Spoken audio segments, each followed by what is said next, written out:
शंकराचार्य और मुक्तेश्वरानंद और आशुतोष ब्रह्मचारी आमने सामने हैं जी। तरह तरह के आरोप प्रत्यारोप लग रहे हैं, आपके ऊपर भी तरह तरह के आरोप लगाए जा रहे हैं, क्या कहेंगे?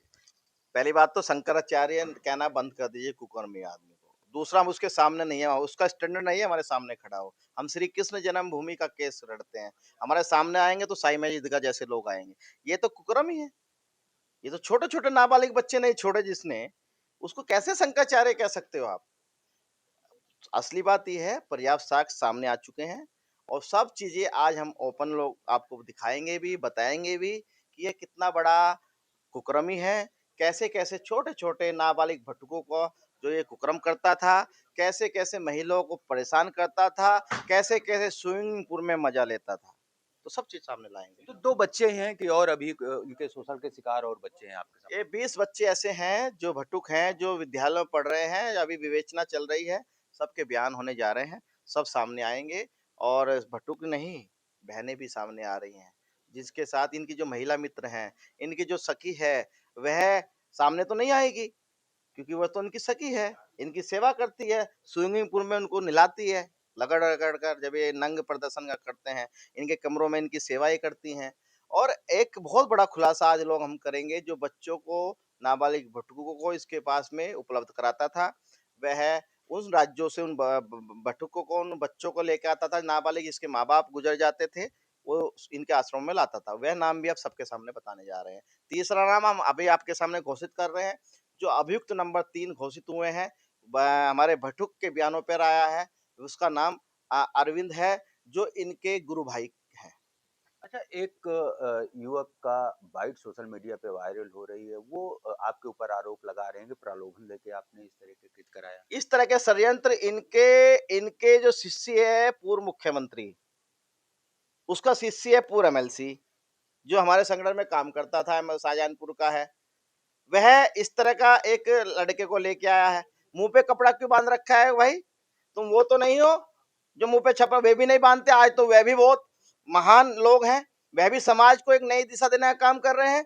तुम नाबालिग बच्चे भी नहीं हो, तुम नाबालिग बच्ची भी नहीं, क्यों मुंह पे कपड़ा बांधा आपने? और अब वो मुक्तेश्वरानंद कोई कप्तान है क्या, या माननीय हमारे डीजीपी साहब हैं या पुलिस अधिकारी हैं, जो तुम उसके चरणों में जाके पत्र दे रहे हो? अरे भाई, यदि मैंने कोई अपराध किया है, आप बता रहे हो तो कॉल डिटेल दीजिए। मैंने भी तो साक्ष्य दिया है ना।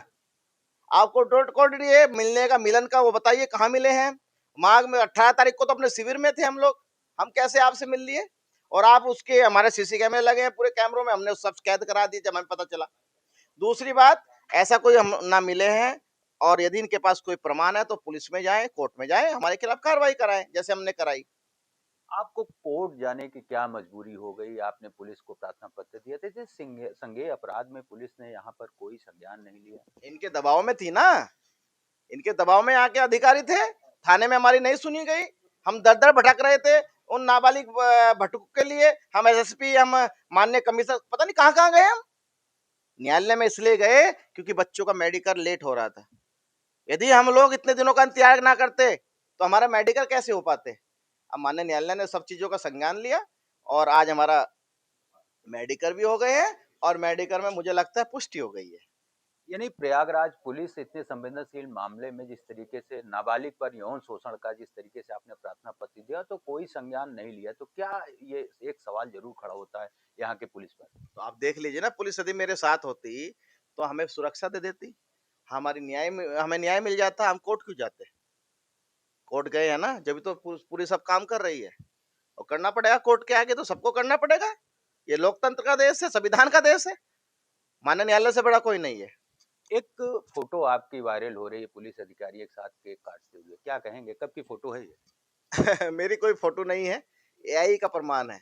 और ये उस अधिकारी की बात कर रहे हैं जिसने मेरा मुकदमा नहीं दर्ज किया है, इसी घटना को लेकर मुकदमा दर्ज नहीं किया है, जिसने मुझे 2017 की सरकार, इनके अभी मुक्तेश्वर के शिष्य की सरकार उस समय थी।